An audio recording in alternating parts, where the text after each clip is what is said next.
आज हम जो बात करने वाले हैं वो करेंगे भारतीय संविधान की विशेषताओं की, क्योंकि ये प्री और मेन के लिए काफी महत्वपूर्ण है। यहाँ से प्रश्न बनते हैं, कई बार यहाँ से मेंस में भी प्रश्न बने हैं कि भारतीय संविधान की प्रमुख विशेषताओं का उल्लेख कीजिए या विवरण दीजिए, संक्षेप में उनका आलोचनात्मक मूल्यांकन कीजिए। तो इस प्रकार से यहाँ से प्रश्न बन जाते हैं।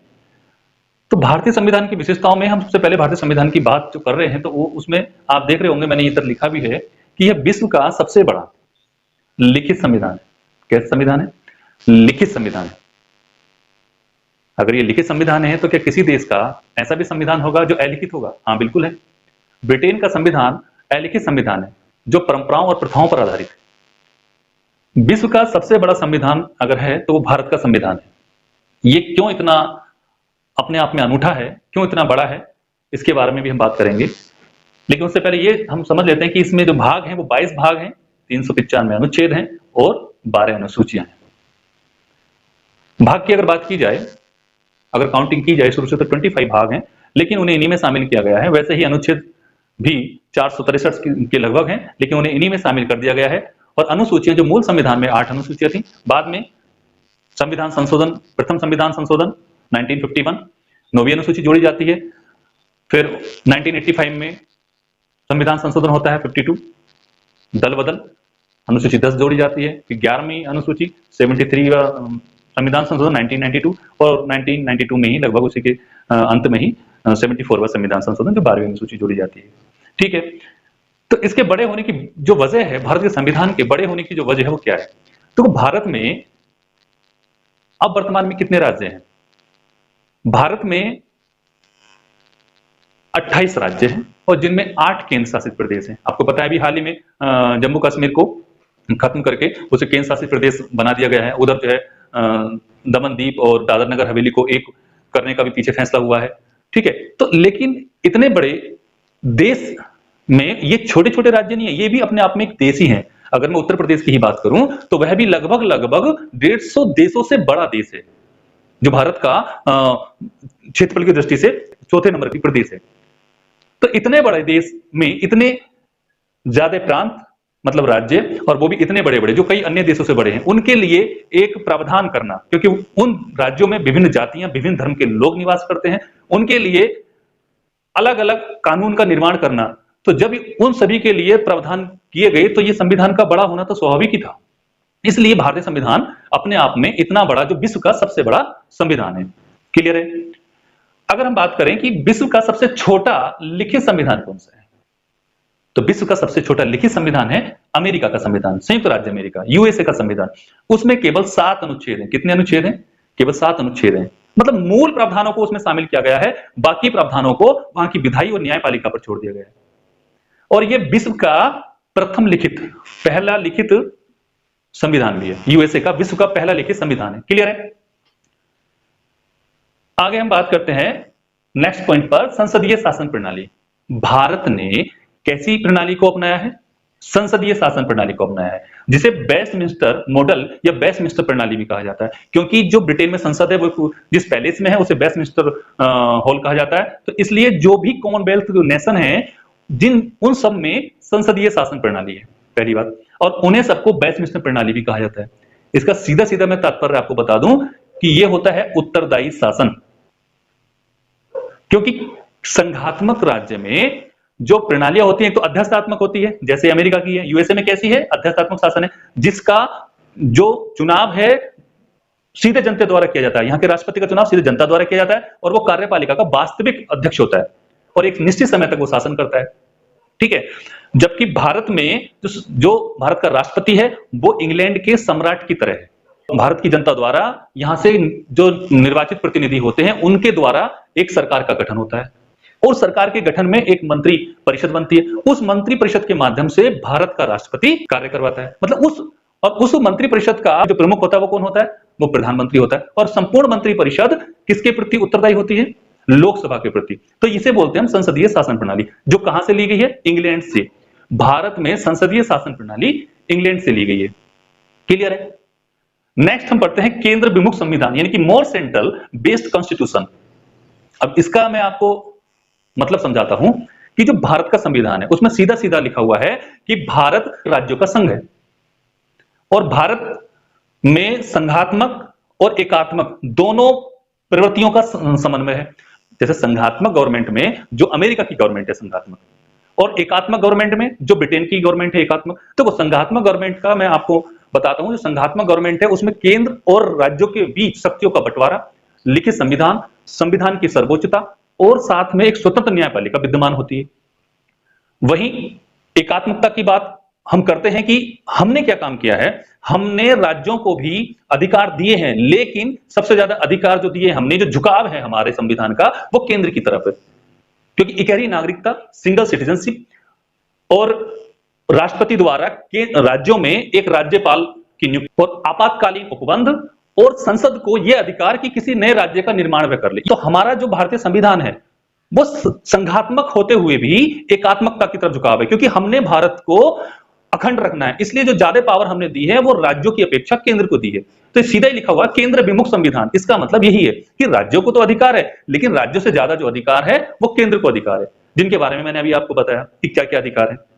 ठीक है, और इसी क्रम में डॉक्टर बी आर अम्बेडकर ने क्या कहा कि भारतीय संविधान को संघात्मक के तंग ढांचे में नहीं ढाला गया, यानी कि संघात्मक तो है लेकिन उसे उसके ढांचे में, तंग ढांचे में नहीं ढाला गया, उसे एकात्मक की तरफ रखा है।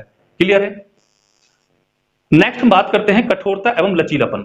भारत का जो संविधान है वो अंशतः कठोर और अंशतः लचीला है। यहां से प्रश्न बना है, बने भी है। कठोर संविधान यूएसए का है और लचीलापन जो है संविधान का वो ब्रिटेन का है। अब ये कठोरता से क्या मतलब है? कठोरता से यह मतलब है कि ऐसा कोई संविधान जिसमें कोई भी परिवर्तन इतना आसानी से नहीं हो सके। अमेरिका का संविधान है उसमें कोई भी संशोधन इतना आसानी से नहीं होता, और जबकि ब्रिटेन का जो संविधान है उसमें बहुत आसानी से परिवर्तन हो जाता है। लेकिन भारत के संविधान में इन दोनों को शामिल किया गया है, दोनों का मिश्रण है भारत के संविधान में, वो कठोर भी है और लचीला भी है। क्योंकि कठोर से अगर तात्पर्य मैं आपको बताऊं तो आपने भारत के संविधान में कुछ संशोधन ऐसे हैं जो विशेष बहुमत से और कभी कभी आधे राज्यों के अनुसमर्थन से किए जाते हैं, तो वो भारत के संविधान की कठोरता को बताते हैं। और कुछ संशोधन ऐसे हैं जो भारत के संविधान में साधारण बहुमत से संशोधन हो जाते हैं, तो वो भारत के संविधान के लचीलेपन को बताते हैं। तो इस प्रकार हम कह सकते हैं कि भारत का संविधान अंशतः कठोर है और अंशतः लचीला भी है, और ये कठोर जो संविधान है वो यूएसए का, जो लचीलापन संविधान में है वो ब्रिटेन के संविधान में है। ये हमने यूएसए और ब्रिटेन से दोनों को इसमें लिया है। और मैंने नोट करके यहां लिखा है कि भारतीय संविधान अधिक कठोर और अधिक लचीले के मध्य एक अच्छा संतुलन है। ये किसने कहा है? ये एग्जाम में पूछा गया है, तो केसी वियर ने इसे कहा है, और केसी वियर ने ही भारतीय संविधान को अर्धसंघात्मक संविधान कहा है। अर्धसंघात्मक संविधान केसी वियर ने ही कहा है भारतीय संविधान को। ठीक है, नेक्स्ट बात करते हैं स्वतंत्र न्यायपालिका। देखो भारत की जो न्यायपालिका है वो स्वतंत्र न्यायपालिका है, उसके ऊपर किसी गवर्नमेंट का या किसी भी सरकार का कोई प्रेशर दबाव नहीं है, एकीकृत न्यायपालिका है। जबकि यूएसए में जो न्यायपालिका है वो दोहरी न्यायपालिका है। दोहरी का मतलब क्या है? दोहरी न्यायपालिका का मतलब है कि वहां पर राज्य का जो उच्च न्यायालय है उसकी पावर अपने आप में एक अलग है, और जो केंद्र का उच्च न्यायालय है उसकी पावर अपने आप में अलग है।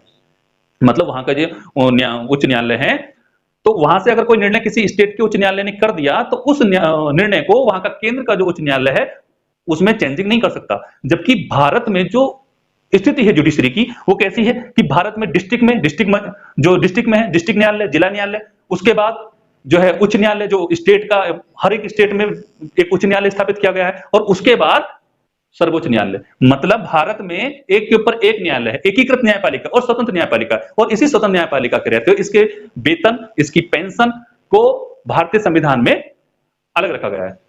यहां तक आती बात संविधान, यहां तक बात आती समझ में? ठीक है, नेक्स्ट बात करते हैं एकल नागरिकता, सिंगल सिटीजनशिप।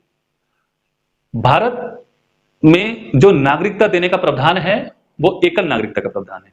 मतलब भारत का कोई भी नागरिक सिर्फ भारत का नागरिक होगा, वो उत्तराखंड का नागरिक, वो उत्तर प्रदेश का नागरिक, मिजोरम का नागरिक या अन्य किसी राज्य का नागरिक नहीं होगा, वो सिर्फ भारत का नागरिक होगा। ठीक है, जबकि यूएसए में जो संयुक्त राज्य अमेरिका है उसमें दोहरी नागरिकता है। जैसे उसमें अन्य स्टेट भी है, 50 स्टेट हैं यूएसए में, जैसे कैलिफोर्निया, न्यूयॉर्क, तो वहां पर न्यूयॉर्क या कैलिफोर्निया का अलग नागरिक है और केंद्र का अलग नागरिक है, वहां पर दोहरी नागरिकता है। पहले हमारे यहां भी अपवाद था जेएंडके, लेकिन अभी उसे पीछे खत्म कर दिया। अब पूरे भारत में सिर्फ एक ही नागरिकता है। मैं जब नागरिकता वाला चैप्टर भाग 2 पढ़ाऊंगा तब इसके बारे में और अच्छे से डिस्क्राइब करूंगा। ठीक है, नेक्स्ट बात करते हैं हम मूल अधिकार की, फंडामेंटल राइट। भारतीय संविधान में मूल अधिकार भी शामिल किए गए हैं, जो भारतीय नागरिकों को प्रदत्त हैं। भारतीय नागरिकों को क्या क्या मूल अधिकार दिए गए हैं, इनका वर्णन भी भारतीय संविधान में किया गया है, जो भाग 3 में है और जो वर्तमान में 6 मूल अधिकार है। देखिए, मूल संविधान में 7 मूल अधिकार थे, जिसमें से 7वां जो मूल अधिकार था उसे वो संपत्ति का अधिकार था, जिसे हटाकर वहां से आर्टिकल 300 का में शामिल कर दिया गया है। मूल अधिकार शामिल किए गए हैं।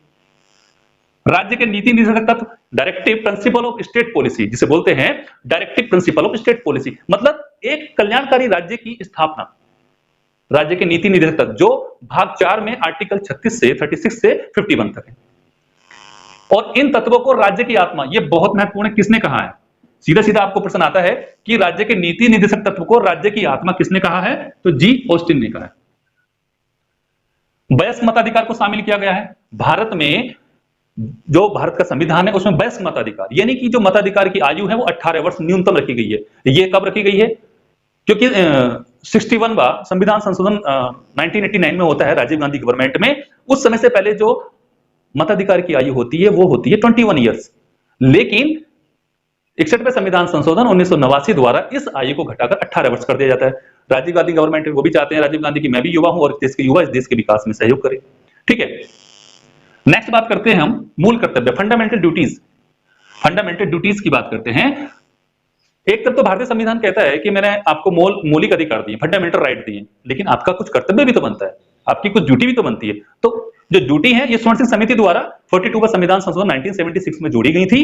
ठीक है, वर्तमान में जो मूल कर्तव्य है वो 11 हैं। कितने हैं? 11, जो भाग 4 के में शामिल हैं और अनुच्छेद 51 के हैं। इनके बारे में भी एक वीडियो आपको मिलेगा अलग से। ग्राम पंचायतों की स्थापना। देखो, ग्राम पंचायत भारतीय संविधान में सीधा लिखा हुआ है कि अगर स्वशासन, जिस देश में स्वशासन की व्यवस्था होगी वो देश तरक्की करेगा, विकास करेगा।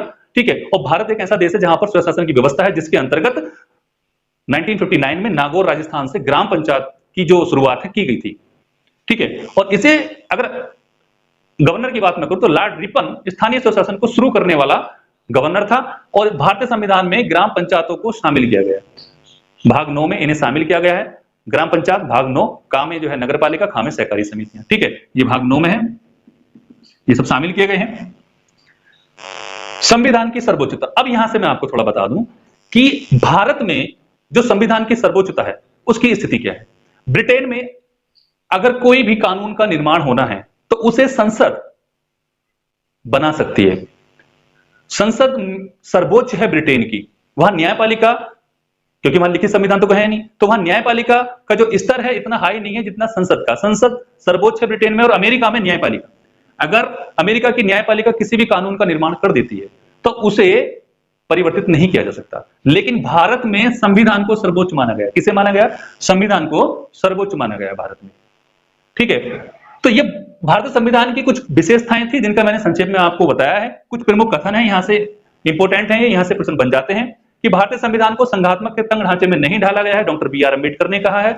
और भारतीय संविधान, ये बहुत महत्वपूर्ण है, ये आप याद रख लेना कि भारतीय संविधान इस सिद्धांत को मान्यता देता है कि परिसंघीय सिद्धांत की अपेक्षा देश सर्वोपरि है। किसने कहा है?